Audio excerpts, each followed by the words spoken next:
Welcome to the deep dive. Today we're jumping right into something pretty significant. Feels like a really pivotal moment for Indian cricket.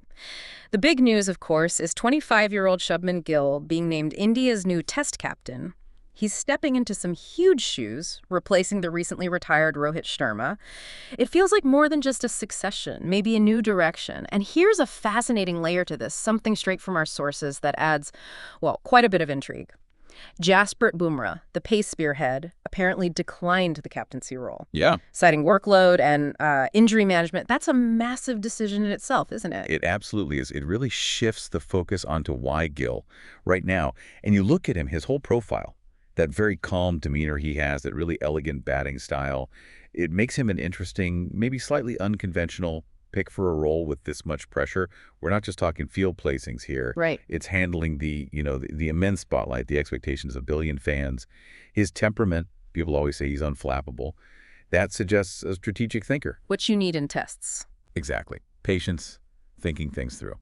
It's quite different from, say, the T20 game. So looking immediately ahead then, it's straight into the fire for Gill. He's set to lead India in that big 5-test series against England. That kicks off June 20th at Leeds. And our sources also have Rishabh Pant back as vice-captain, which is great to see. And the young pacer Harshit Rana gets a call-up too, some fresh faces. Yeah, and Leeds first up against England. Yeah. That's a serious test right away. They play that aggressive baseball style, remember? Mm-hmm. So the pressure on Gill is immense, no question. Mm-hmm. But what's also significant, and you see this mentioned, is the support he already has. You've got big names, respected figures like Ricky Ponting, Rabinu Thapa. They're already quoted backing him, calling him a long-term leader. That's quite the endorsement. It really is. Yeah. They probably see more than just the obvious talent, right? They likely see that maturity, that clear-headedness he seems to have under pressure, and getting that kind of backing, from guys who've been there and done it at the highest level. It's a huge vote of confidence for a young captain. So it feels less like just an appointment and more like the start of something. Precisely. It feels like the very beginning of what could be, potentially, a defining legacy in Indian cricket. He's right at the start line. Okay, so let's try and bring this together for you listening.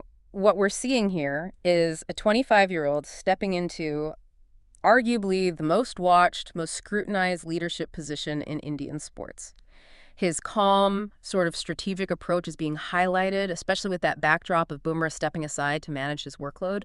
And that huge England series is literally just days away now. And what's really fascinating to consider now is how someone like Gill, known for being composed, Right. known for that calm demeanor, how does he actually translate that into leading the team day in, day out, especially under that intense media glare and, dealing with the inevitable rough patches every team goes through? It makes you think, doesn't it? Yeah.